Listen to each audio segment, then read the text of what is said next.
Hey guys, how are you? Hope you're all doing very well. This evening I'm going to be doing a review of a horror film from Canada, English language, released in the year 2012, directed by Eric Faladu, and this movie is called Thanatomorphose. And the story of Thanatomorphose is as follows. Discovering several bruises on her body after a night of rough sex, a young woman is shocked, as rather than heal itself, her body begins rotting around her. Swept up in the sensual pleasure and physical arousal caused by her slowly decaying carcass, the woman desperately tries to cling to her new existence, even as the putrid, decaying meat sack that she once called her body begins to literally fall off the bone. So the movie is about this woman who is starting to rot away. Her boyfriend, who's very abusive, he only comes around to see her when he's horny. So one night he comes around, they have rough sex, and then the next morning she has a big bruise on her arm. She doesn't think anything of it, but then as the days go by, she starts to rapidly deteriorate. Her body is starting to literally fall off the bone. So she doesn't know why this is happening, but all she knows is that it's getting worse and worse.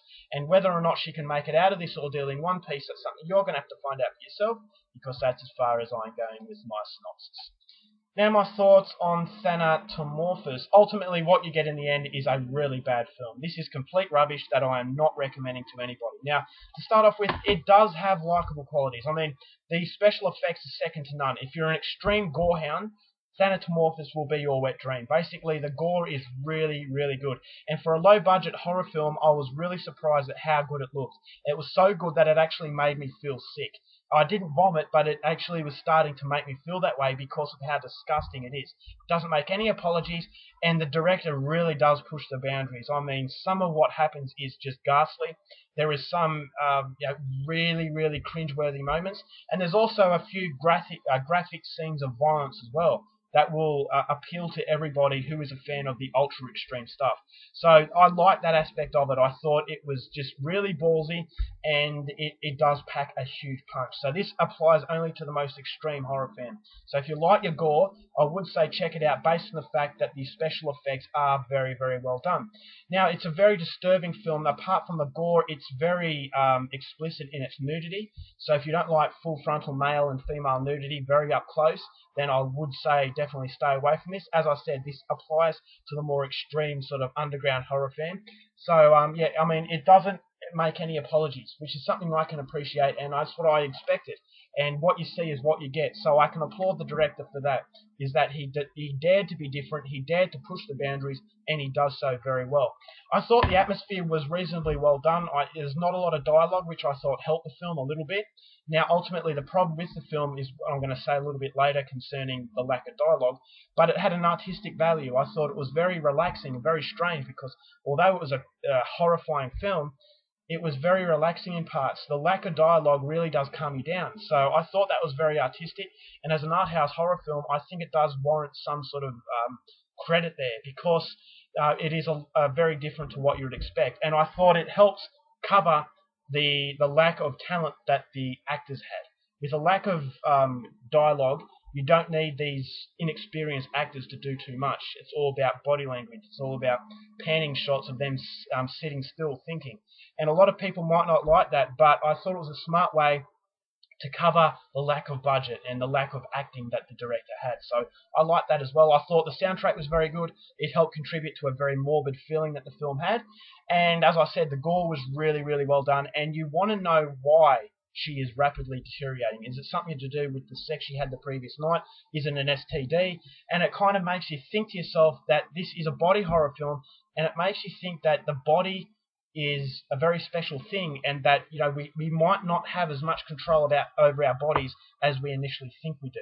And I thought that message was fairly well done, and I wasn't expecting that. Ultimately, though, the problem with the film is that it goes for 100 minutes, and 100 minutes basically of the same sort of thing. It stays inside this woman's apartment, and it's basically her walking around naked for most of the time, just wondering what the hell's going on. Her body is rapidly getting worse, and she just sits there thinking, oh, what's going on here?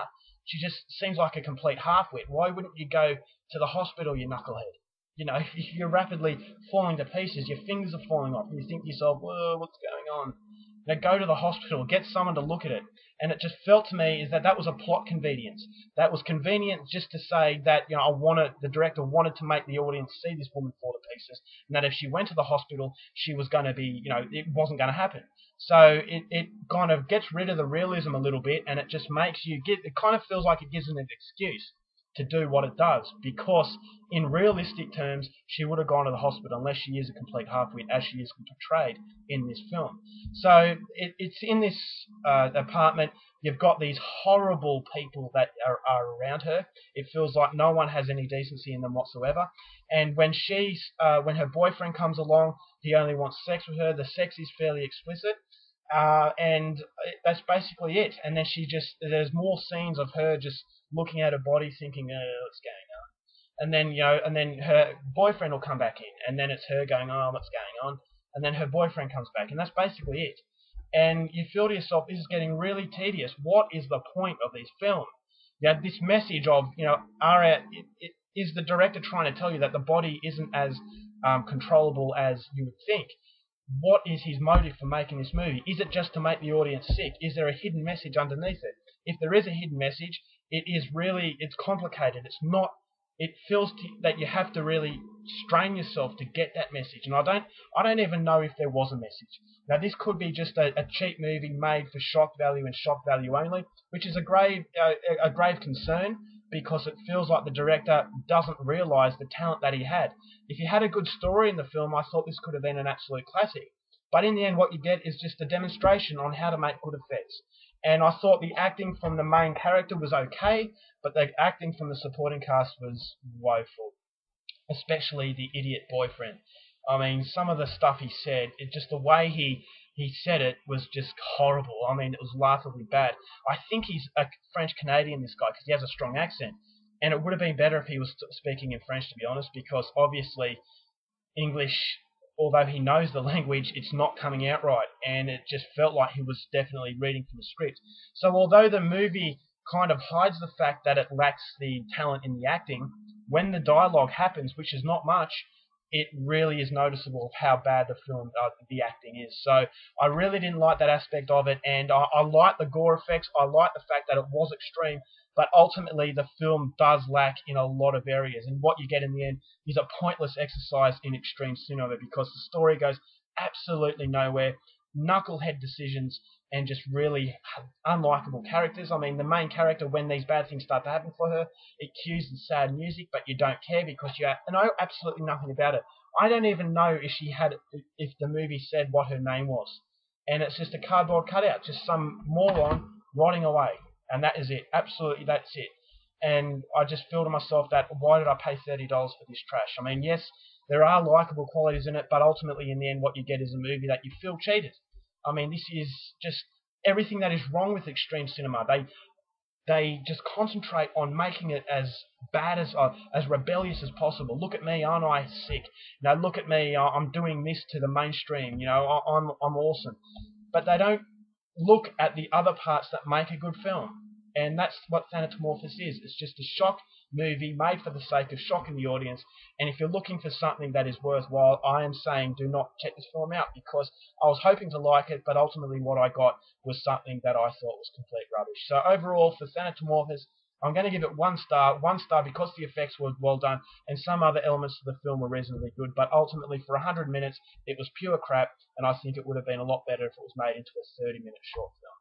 So Thanatomorphose, don't even bother.